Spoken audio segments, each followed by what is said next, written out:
श्री स्वामी समर्थ. गिरनार पर्वतावर स्वामींनी सेवादासाला श्री दत्तात्रेयाच्या रूपात दर्शन दिले आणि स्वामी एकदम अंतर्धान पावले. क्षणार्धात आंबेजोगाई येथे प्रकट झाले. तेथे ते गुराख्याच्या वेशात गुराख्यांबरोबर लहान मुलासारखे बालभावनेने रममाण होऊन गेले. कुणालाच कळले नाही की आपल्यात श्री दत्तावतारी स्वामी समर्थ वावरत आहेत. त्या गुराख्यांमध्ये एक 5 वर्षाची अतिशय सुंदर मोहक मुलगी वावरत होती. खरे तर ती योगभ्रष्ट होती. स्वामींना गुराख्यांबरोबर वावरताना तिने पाहिले आणि त्या तेजस्वी पुरुषाविषयी तिच्या मनात आकर्षण निर्माण झाले. ती समर्थांना कथा सांगायची, घरची भाकरी मोठ्या प्रेमाने आणून द्यायची. तिच्या मनात स्वामींविषयी अतिशय पवित्र आणि निरागस भाव होते, म्हणून समर्थ तिच्या हातची भाकरी मोठ्या प्रेमाने खायचे. स्वामींच्या नित्य सहवासामुळे तिच्या मनात स्वामींविषयी भक्तिभाव दाटून आला.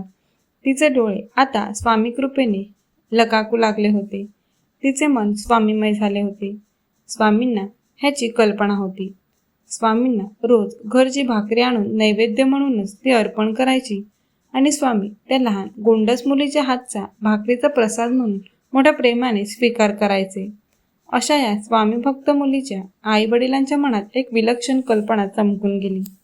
गावात एक अत्यंत श्रीमंत परंतु निपुत्रिक सावकार राहत होता. मूल नाही ह्याचे दुःख त्याला होते. त्या सावकाराला आपण आपली मुलाचा सुंदर वेश चढवून द्यायची. मुलगी लहान असल्यामुळे ती ह्या वयात मुलगा म्हणूनच वेश पालटल्यावर शोभून दिसेल. आपण हिला सावकाराला दिली तर निदान तिचे उत्तर आयुष्य चांगले जाईल आणि सावकाराने आपल्यावर ह्या निमित्ताने आर्थिक कृपा केली तर आपली गरिबी कदाचित संपुष्टात येईल. त्याप्रमाणे त्या मुलीचे सुंदर वेषांतर करून त्याने आपली मुलगी सावकाराला अर्पण केली. सावकाराला खूप आनंद झाला. ती मुलगी सावकाराकडे मुलासारखी वाढू लागली.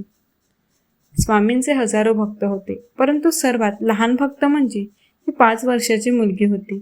खरे तर तिला परमेश्वराची भक्ती म्हणजे काय हे कळण्याचे सुद्धा वय नव्हते. ती योगभ्रष्ट होती. केवळ काही काळ ती ह्या पृथ्वीवर आली होती.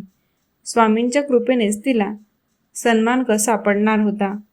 स्वामींना मोठ्या प्रेमाने भाकरी खिलवणारी ही 5 वर्षाची चिमुरडी पोर आणि पंढरपुरातल्या श्री विठ्ठलाच्या मूर्तीला घास भरवणारा 5 वर्षाचा छोटा नामदेव ही एकाच भक्तीची लक्षणे होती.